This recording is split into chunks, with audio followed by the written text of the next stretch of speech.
Harka fuunee ashamaa akkam jirtu kabajamoo jaallatamoo hordoftoonni maatii chaanaalii Oromiyaa Star hundi keessan bakka jirtanitti nageenyi keenya kan kabajaa fi jaalalaa isin haa qaqqabu isiniin jecha guyyaa irraa kanas viidiyoo haaraatiin deebi'ee dhufeen jira.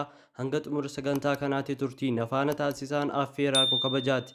Egaa viidiyoon koo guyyaa irraa odeeffannoowwan gammachiisaa gooticha keenya aartist Haacaaluu Hundeessaa wal qabatan garaa kan isinitti himu ta'a. Akkasumallee dhimma galaanaa gaaromsaa irratti oduu gammachiisaa wantoota garaa odeeffannoo kan isiniif qoodu ni ta'a. Kana malees Guutuu Abarraa aartistii ol adeemaa fi dargaggeessa Oromoo egeree aartii Oromoodhaaf abdii ta'e irratti odeeffannoo baay'ee nama gammachiisu abdii namatti horuu kan isiniif qoodu ni ta'a. Oduu gammachiisaa garaa qabadhee dhufeera jechuudha. Isinis hanga xumura sagantaa fi qophii kootti turtii nafaana taasisuudhaan odeeffannoo kana dhaggeeffadhaa isiniin jecha. Obboloonni yookaan namoonni chaanaalii Oromiyaa Staariif haaraa taatan yookaan illee sabskraayibii hin godhin jirtan sabskraayibii gochuun maatii chaanaala keenyaa ta'uudhaan nu hordofaa isiniin jedha. Hanga xumura sagantaa kootti turtii nafaana taasisaan affeerraa koo kabajaatii. Qophii fi sagantaa koo itti fufaa. Hanga xumuraatti na hordofaa.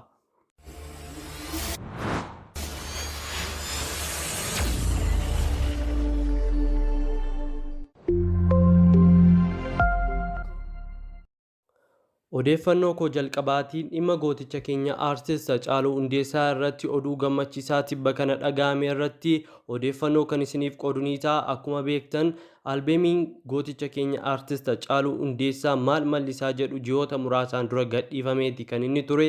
Egaa biilboordiin yookaanis maxxansisaa akkasumallee taappeellaa fi wantoonni garaa maxxansa waa'ee biilboordii yookaan albeemii Haacaaluu Hundeessaa kanaan wal qabatanii iddoo garaatti maxxanfamu namoonni garaagaraallee piroofaayilii godhachuudhaan kan ka'e giraamiin toora isaa irratti barruu fi biilboordii filatamaa jechuudhaan sheer godheeti yookaan illee dubbateeti kan inni jiru. Akkuma beekamu gootichi keenya aartist Haacaaluu Hundeessaa albeemii isaa kana otoo hin goolabsiisin yookaanis hin xumursiisin lubbuudhaan nu biraatii darbuun isaa wanta namoonni hunduu beektanidha.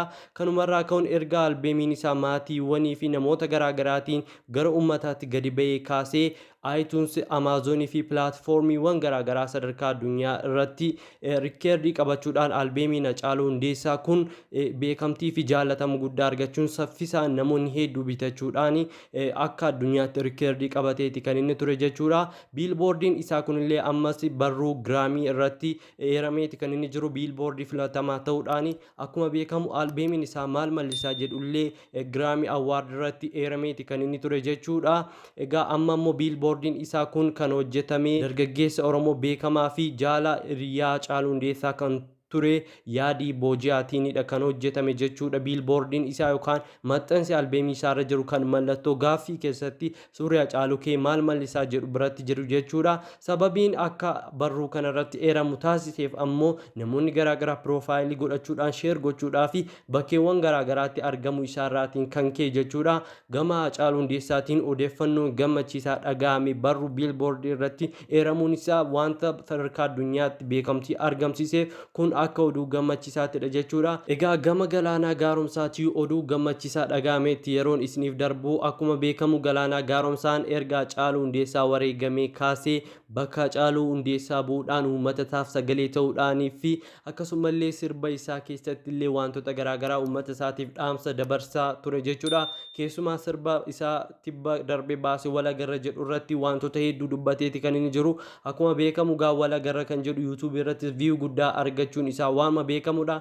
Oduun gammachiisaa gama galaanaa gaaromsaatii dhaga'ame immoo maal yoo isinitti fakkaate galaanaa gaaromsaa mata duree sirba isaa walagarra jedhu kana fudhachuudhaan sadarkaa akka United States keessatti Minisootaatti yookaan Oromiyaa xiqqoo Minisootaa keessatti yookaan Twin City warra jedhaman magaalota lakkoo Ameerikaa keessatti konsertii qopheessaati kan inni jiru jechuudha. Konsertiin isaa kunis October 29 Minisootaatti kan eegalu yoo ta'u isteetiiwwan garaagaraa United Isteet keessatti kan itti fufu ta'uusaa namoonni hedduun dubbataa jiru jechuudha.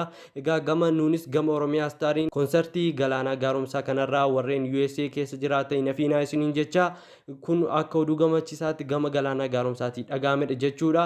Egaa itti aansuun gama guutuu abarraatii oduu gammachiisaa dhagaameeti yeroon isiniif darbu immoo akkuma beektan dargaggeessa ola deemaa egeree aartii Oromoo booriidhaa fi abdii guddaa ta'ee fi ammallee sadarkaa addunyaatti maqaan isaa dhaamaa kan jiruu fi namoota bebbeekamootiin jajamaa fi jaallatama guddaa argataa kan jiru guutuu abarraa biraa oduu gammachiisaa hedduu nama boonsutu dhagaameeti kan inni jiru. Gaazexaan beekamaan biyya Noorweey jechuudha maqaa guutuu abarraa fi sirba isaa tibba kana gadhiise ammamee jedhu jaallatama guddaa argateeti kan inni jiru jechuudha. Gaazexaawwan biyya Noorweey garaagaraa irratti maqaan isaa eeramuudhaan beekamtii ittiin argataa jira. Kunis gaa beekamtii Oromoo hundumaati jechuudha.